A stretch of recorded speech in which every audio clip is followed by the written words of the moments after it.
Yan, meron pong nagtatanong sa atin, sabi niya, Bro Mario, ang pastora po ba ay biblical? Ang pastora po ba ay totoo o nasa Biblia? Pwede po bang magkaroon ng pastora ang isang relihiyon o simbahan? Alam mo kapatid, sa Biblia, wala kang mababasang pastora. Wala ka rin mababasang apostola. Merong mababasa sa Biblia, apostol. Pero apostola, wala. At wala ring mababasang pastora. Ang mababasa mo sa Biblia, pastor. Ngayon, sabi ng Diyos, no? Sa Deuteronomio 12:32, kung anumang bagay ang iniutos ko sa inyo, ay siya niyong isasagawa. Ni huwag niyong dadagdagan, ni huwag niyong babawasan. Ang Diyos kasi kapatid, napakahigpit niya sa kanyang salita. Ayaw ng Diyos na ang kanyang salita, madadagdagan at mababawasan.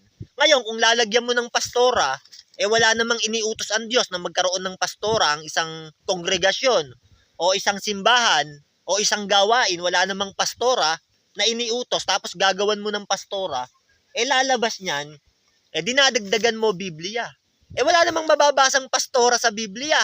At ang katunayan, sabi ng Biblia, sa unang Timoteo 2:12-14, hindi pinapahintulutan ng Diyos ang mga babae na mamuno o ni magturo at magkaroon man ng pamumuno sa mga lalaki, kundi tumahimik. Yan. Hindi pala pinapahintulutan ng Diyos ang mga babae na magturo ni magkaroon ng pamumuno. Yan, sa mga lalaki, kundi sila'y tumahimik. Yan ang utos ng Diyos. Bawal kasing mamuno ang babae, kapatid sa iglesia. Hindi yan pinapahintulutan ng Diyos.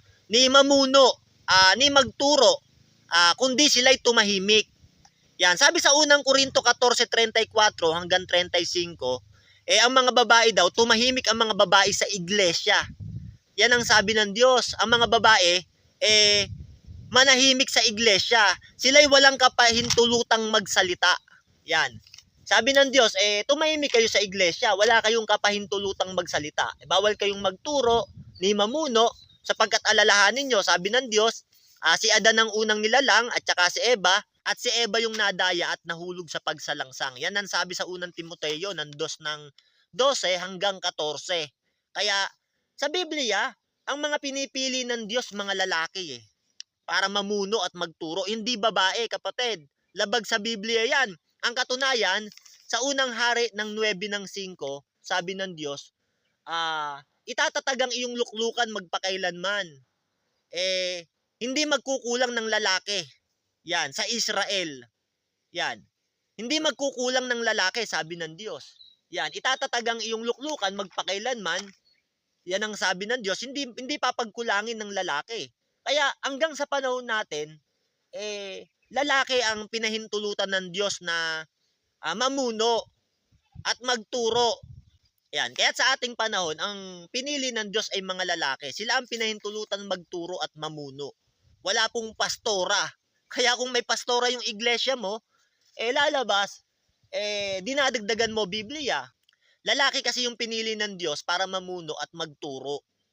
Yan mga kapatid, no? Sabi sa Isaiah ng 3:12, pag babae ang magpupuno sa kanila o bayang ko, ang pumapatnubay sa iyo ay mga liligaw. O sabi sa Isaiah ng 3:12, pag ang babae daw ang magpupuno sa kanila o bayang ko, silang pumapatnubay sa iyo, ang magliligaw sa iyo. O pag ang babae daw ang magpupuno, sabi ng Diyos, o bayang ko, silang pumapatnubay sa iyo, sila ang magliligaw sa iyo. Kasi nga, ang utos ng Diyos, hindi magkukulang ng lalaki sa kanyang luklukan sa panahon ng Old Testament. Ganon din sa ating panahon, pinaalala yan ni Pablo, na ang babae ay hindi pinapahintulutan magturo ni magkaroon ng pamumuno sa lalaki, kundi tumahimik. Sapagkat ang babae kasi ang nadaya, kapatid. Kaya sa Biblia, walang pastora, wala ring apostola. Kaya kung ang iglesia nyo, merong nangangaral na babae at namumuno, umalis ka dyan, kapatid. Kasi nilalabag natin ang kasulatan. Salamat sa inyo.